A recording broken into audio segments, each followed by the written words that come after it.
came through in a big way. Not only Donald Trump, but our other candidates as well.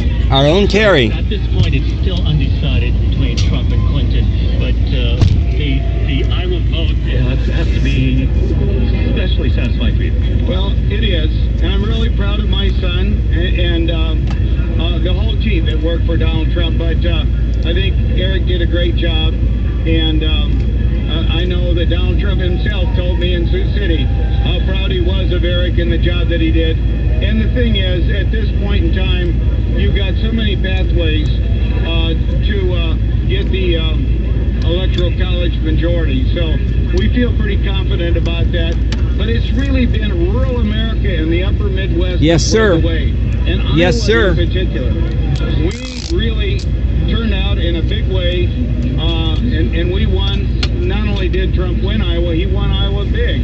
And we won all of our 3 congressional districts that we had incumbents, and we picked up 6 in the Senate seats. It looks like we may gain a couple of seats in the House as well. So it's been a great night. Well, sir, you had the trifecta. How do you feel about that?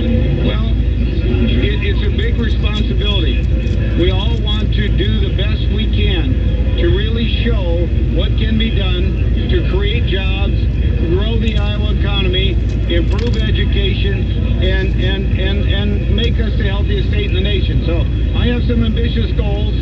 I've been working on them for some time, but I think it's going to be a greater opportunity now with the majority. Is this going to be a radically... What are your thoughts? Well, Grassley is the hardest working member of the United States Senate. He certainly deserves the vote of confidence he received from the people of Iowa.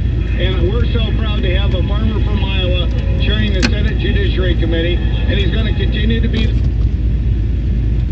Whoops. Bye, Terry. I am so thankful tonight. Something happened to WHO. It sounds like we have lost our feed to the Republican Lost our feed. We were listening to Governor Branstad talking with Richard Lee there live, continuing to watch the results. And again, it apparently all comes down to Michigan tonight, at least for Donald Trump it does. And we've had another result come in. Yeah, another result has come in Nevada. That's gone for Hillary Clinton, so that's 6 electoral votes to Hillary Clinton's column. That now brings the total to 254 for Donald Trump, as he has been at 254 for, an hour, maybe now. It's been a while. Still waiting on Michigan, but now that brings Clinton's number to 215. So she still needs Pennsylvania, Michigan. That'll put her over 250. Minnesota, and then she has to pick off Arizona to get to over 270, because Maine and New Hampshire, I'd get her, I don't think, to 270. You know, I had mentioned a little bit ago that the Southern Metro District, the Southern Twin Cities, was still out, and that was where the race with Jason Lewis, who was a former right-wing talk show host, is running to fill a Republican seat that was held by John Klein, who decided to retire. And we understand that Jason Lewis is up by about 8 points there. Well, now, God bless those right-wing talk shows that decide to run for office.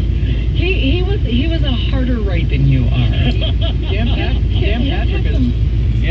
Patrick is Republican Lieutenant Governor of Texas, and he was a talk show host. There you go. I don't know. I get accused all the time in the text line of being too squishy. So squishy. Yeah, there you go. Well, I just thought it was interesting to point out that in Minnesota, Hillary Clinton leads with a 5% margin, but Jason Lewis in that hard Republican, a strong Republican area in the South Metro leads by 8 percentage points. Yeah. And those results are not all in yet. So, you know, it could change everything. We will continue the watch. We're just sitting here waiting to find out who the president is.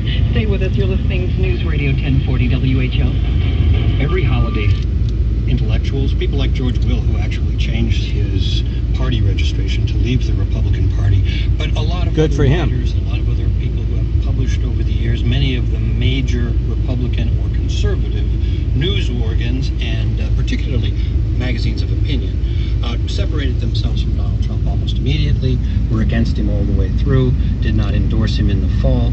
But the dynamic of this race was that Donald Trump emerged in a huge field of candidates, 17 candidates, with maybe a third to 40% of the Republican vote, but outlasted all of his other rivals.